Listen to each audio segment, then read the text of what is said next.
ಪೇಷಂಟ್ಗಳ ಪರವಾಗಿ ಇವತ್ತು ದೇಶದಲ್ಲಿ ತಮಗೆ ಗುರುತಿದೆ ಕ್ಯಾನ್ಸರ್ ಭಾಳ ಹರಡ್ತಾ ಇದೆ. ಇವತ್ತು ಬಡವರು, ದೀನ ದಲಿತರು, ಇವತ್ತು ಭಾಳ ಜನರಿಗೆ ಕಷ್ಟ ಇದೆ. ಇವತ್ತು ಅದರಲ್ಲಿ ಇವರು ಒಳ್ಳೆ ಕೆಲಸ ಮಾಡಿ ಒಂದು ಟೂರ್ನಮೆಂಟ್ ಮಾಡಿ ಆ ಟೂರ್ನಮೆಂಟ್ ಇರ್ತಕ್ಕಂಥ ದುಡ್ಡು ಆ ಏನು ಕ್ಯಾನ್ಸರ್ ಪೇಷಂಟ್ಗಳಿಗೆ ಕೊಡ್ತಕ್ಕಂಥ ಕೆಲಸ ಮಾಡಿದಾರಲ್ಲ, ಭಾಳ ಒಳ್ಳೆ ಕಾರ್ಯ ಮಾಡಿದ್ದಾರೆ. ಅದಕ್ಕೆ ನಂದು ಕೂಡ ಸಂಪೂರ್ಣವಾದಂಥ ಸಹಕಾರ ಇದೆ ಅಂತ ಹೇಳಿದ್ದೀನಿ. ಮುಂದೂ ಕೂಡ ಏನೇ ಮಾಡಬೇಕಾದ್ರೂ ಕೂಡ ನಾನು ನಿಮ್ಮ ಜೊತೆಲಿ ಇದ್ದೀನಿ, ತನು ಮನ ಧನ ಅದ್ರ ಜೊತೆಲಿ ಸಹಾಯ ಮಾಡ್ತೀನಿ ನಿಮ್ಮದು ರೋಟ್ರಿಗೆ ಅಂತ ನಾನು ಹೇಳಿದ್ದೀನಿ. ಇವತ್ತೇನು ಅಧ್ಯಕ್ಷರ ಒಂದು ನೇತೃತ್ವದಲ್ಲಿ ಒಂದು ಒಳ್ಳೆ ಕಾರ್ಯ ಆಗಿದೆ, ಭಾಳ ಯಶಸ್ವಿಯಾಗಿ ಬೀದರ್ದಲ್ಲಿ ಈ ರೋಟ್ರಿ ಕಲ್ಯಾಣ ಇದರಿಂದ ಏನು ಮಾಡಿದಾರೆ. ಇವತ್ತು ನಿಜವಾಗ್ಲೂ ಬೀದರ್ದಲ್ಲಿ ಒಂದು ಐತಿಹಾಸಿಕ ಕಾರ್ಯಕ್ರಮ ಆಗಿದೆ. ಮುಂದೂ ಕೂಡ ಭಾಳ ಯಶಸ್ವಿಯಾಗಿ ಕಾರ್ಯಕ್ರಮ ನಡೀತದೆ.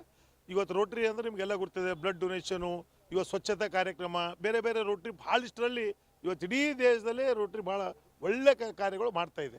ಅದರಲ್ಲಿ ಬೀದರು ಕೂಡ ಇದೆ. ಇವತ್ತು ಇವರ ಅಧ್ಯಕ್ಷತೆಯಲ್ಲಿ ಒಳ್ಳೆ ಕಾರ್ಯ ಮಾಡ್ತಾ ಇದ್ದಾರೆ ಅಂತ ನಾನು ಇವತ್ತು ಅಧ್ಯಕ್ಷ ಮಹೇಂದ್ರ ಸಿಂಗ್ ಅವರಿಗೆ ಕೂಡ ನಾನು ಹಾರೈಸಿ ಇವತ್ತೇನು ಕ್ರಿಕೆಟ್ ಟೂರ್ನಿಮೆಂಟ್ ಮಾಡಿದರೆ ಭಾಳ ಯಶಸ್ವಿಯಾಗಿ ಈ ಕಾರ್ಯಕ್ರಮ ನಡೆಸಿದ್ರಿ ಅಂತ ನನ್ನ ಪರವಾಗಿ ಅವರಿಗೆಲ್ಲರೂ ಕೂಡ ಅಭಿನಂದನೆಗಳು ಸಲ್ಲಿಸ್ತೀನಿ.